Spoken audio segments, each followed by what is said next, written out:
Hello and a very warm welcome. Over the next few minutes, I'd love to share with you some very cherished memories. The story starts with the arrival of our daughter, which had put an abrupt halt to our trekking holidays.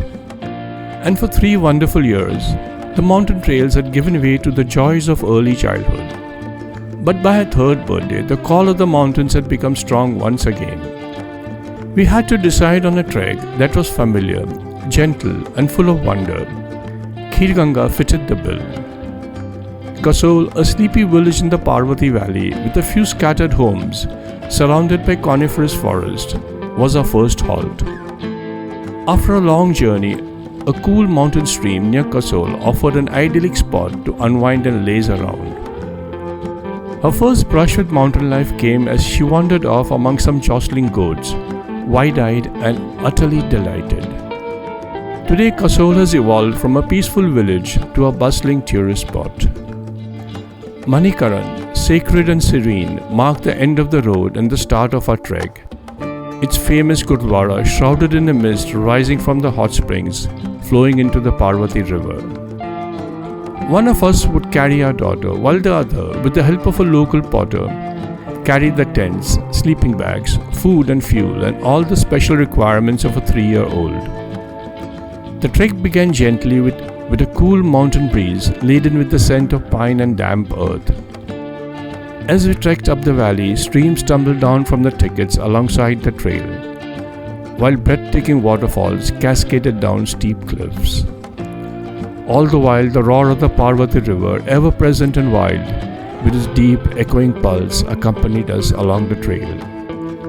Occasionally, we passed ghorawalas with the sure-footed, sturdy mules and ponies, as they ferried essential supplies to remote mountain villages, a vital lifeline in this rough terrain. It took a while to get used to the papoose, and we paused often to rest and marvel at the scenery as the river tumbled among the rocks. By dusk, we reached Bursheni, a tranquil village perched high above the river and ringed by terrace fields and coniferous forests. A local family took us in for the night, offering us warmth, shelter, and a meal. Their kindness and generosity, so typical of mountain folks, overwhelmed us, leaving a memory that still lingers. Today, buses rumble up all the way to Bursheni, changing the village forever. The next morning, we left Bursheni, following the trail up the valley, occasionally sighting huts perched precariously on the hillside under the shelter of huge boulders. The trail left the Parvati Valley at the bridge near the confluence of the Parvati and the Tosh Nala, to climb steadily towards Nakhtan village. Today there's a dam and a hydel station here, but back then it was wild, untouched. Nakhtan's sturdy homes welcomed us, built with hand-hewn timber and beautifully carved wooden panels, with fish-scale slate roofs. Most dwellings were basic, the upper level for the family and the lower level for the livestock. The unusual sight of a toddler on a trek sparked a flurry of comments from the villagers, while children gathered around, amused and curious. Beyond the village, the valley opened out, and in the far distance, the first snow peaks shimmered in the sun, silent and sublime. We halted at a modest tea shack, enjoying the warmth of the fire and the simple comfort of hot cups of tea, while our daughter busied herself with a new playmate. Rudranaag welcomed us with its lone hut and lush meadows, and a thundering waterfall as a backdrop. The serene surroundings, the crisp mountain air laced with a cool mist, and the constant roar of the waterfall created a symphony that soothed and calmed the senses. Leaving Rudranaag the next morning, the trail traversed a wooden bridge spanning a narrow gorge, presenting dizzying views of a raging torrent. In the depths of the gorge, the churning waters thundered as they cascaded down a steep drop in a cloud of fine mist, before plunging down in a fierce torrent, to finally wind its way down the valley. From the bridge, the trail climbed steadily through the Devdar forest, with rhododendrons adding a sudden splashes of color.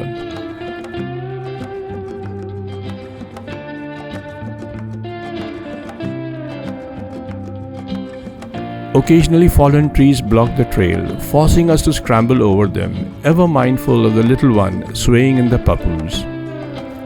Crossing streams over narrow log bridges, slick with moss, tested our balance, as a slip here would have spelled disaster.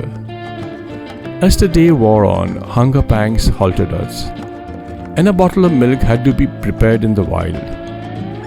Perched on a large boulder, she sipped silently, lulled by birdsong and the hush of the forest, with the gentle scent of pine wafting in the air. These prolonged hauls offered an opportunity to soak in the mystical ambience as the sunlight filtered through the dense canopy of forest, painting the pine needles with shifting patterns of light and shadow.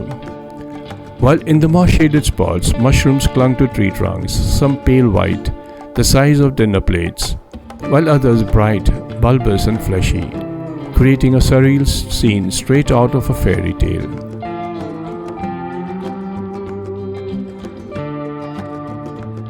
And then quite suddenly, the forest parted, and the rolling meadows of Khirganga unfolded like a dream, carpeted in bright green, lit up with pockets of wildflowers, and ringed with snow-draped peaks.